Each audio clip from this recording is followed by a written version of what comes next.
लेकिन देखिए, कहने का मकसद ये है कि अब इस गांव के अंदर, मैं अपने लिए नहीं कह रहा हूँ, मैं गुलामाने हजरत सैयदना पीर मंसूर शाह रहमतुल्लाह ताला अलैहि हूँ। मैं ये सैयदना धना शाह पीर रहमतुल्लाह, हमारे इस गांव के अंदर दो अल्लाह के नेक वली आराम फरमाए। सुभान अल्लाह, सुभान अल्लाह। ऐसे नेक वली है कि जिन्होंने जिंदगी बसर इसलिए की कि कायनात के अंदर से तमाम खुराफाते गलत चीजों को खत्म कर दिया जाए। तो वो जिंदगी भर अल्लाह अल्लाह करते रहे, लोगों को दीन की दावत देते रहे, लोगों को गाने से बचाते रहे, टीवी से बचाते रहे, लोगों को नमाज की तरफ लाते रहे, लोगों को दाढ़ी रखवाते रहे, लोगों को गलत चीज से दूर करते रहे। जब वो नेक वली इतनी मेहनत के साथ लोगों को नेक बनाते रहे और जब वो इंतकाल के आराम फरमा रहे थे और जब उन्हीं के गाँव के अंदर गाना बजाना होगा तो उनके दिल पे क्या गुजरेगी, आप सोच रहे हैं? उन औलिया इकराम को कितनी तकलीफ होगी जिन्होंने चाहा था कि कायनात के अंदर से खुराफात खत्म हो जाए, और उनके मजार उनके गांव के अंदर ये खुराफातें होगी तो उनको कितनी तकलीफें होगी एक दिन का। और आप सोच रहे होगे कि चलो शादी खुशी का माहौल एक दिन बजा लेंगे, लेकिन मैं इनसे तमाम बारातियों सबसे मोहब्बत करता हूँ, इसलिए कि आपने मुस्तफा का कलमा पढ़ा है। आपकी मुझे फिक्र है भाई, क्योंकि हम एक दिन गाना आप देख रहे होगे मुसलमानों की कितनी परेशानी है। 3 महीना होता नहीं है, लड़की कहती है मेरे को जाना तेरे साथ जमता नहीं है कि नहीं माहौल है।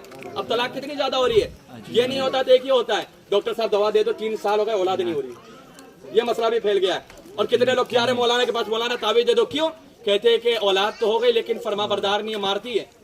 ये वजह क्या है? औलाद हो रही है तो ना फरमान, या तो औलाद हो नहीं रही है, या तो बीवी साथ में मोहब्बत खत्म हो जा रही है, 3-4 महीने के बाद शादी तलाक हो जा रहा है। इसकी वजह क्या है? जो हम एक दिन मुस्तफा की सुन्नत को अदा करते वक्त गाना, डीजे गाना, नाचना खुद ना करते हैं, इसकी नहुसत के वजह से शादी के अंदर जो बरकतें होती है उसे उठा लिया जाता है।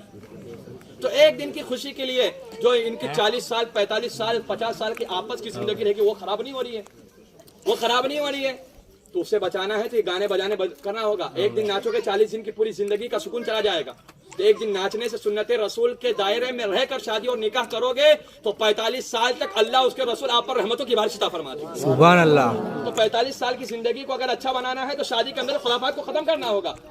कहने का मकसद ये, मैं सुन्नत पढ़ रहा था, इतने जोर से गाना बजा कि दिमाग हिल गया पूरा कि यहाँ पर खुदा की बात थोड़ी है, यहाँ गाना बजता है। ये अल्लाह का घर है, औलिया इकराम का घर है, लेकिन मैं ये नहीं कहता हूँ। लेकिन आपको बता देता हूँ कि मैं आप पर्सनली इसलिए इस गांव का इमाम हूँ और जब तक आबोदाना रहेगा मैं यहाँ रहूंगा, कोई हटा नहीं सकता। जब तक अल्लाह चाहेगा खिलाएगा। और मैं हक बात, मेरे दिमाग, क्योंकि वो इमाम कुछ काम का इमाम नहीं कि जिसका ईमान कमजोर हो। अगर खड़े होकर नहीं बोलता तो मेरे पीछे लोगों की नमाजें नहीं होती, क्योंकि यार गलत हो रहा है और इमाम बोला नहीं तो मेरे पीछे नमाज पढ़ के क्या फायदा? इमाम बुज़दिल है, बुज़दिल के पीछे नमाज और उसकी इब्तिदा करना जायज नहीं, हराम है। समझ रहे बात को? तो कहने का मकसद ये है, तो मैं इमाम हूं तो मैं अपनी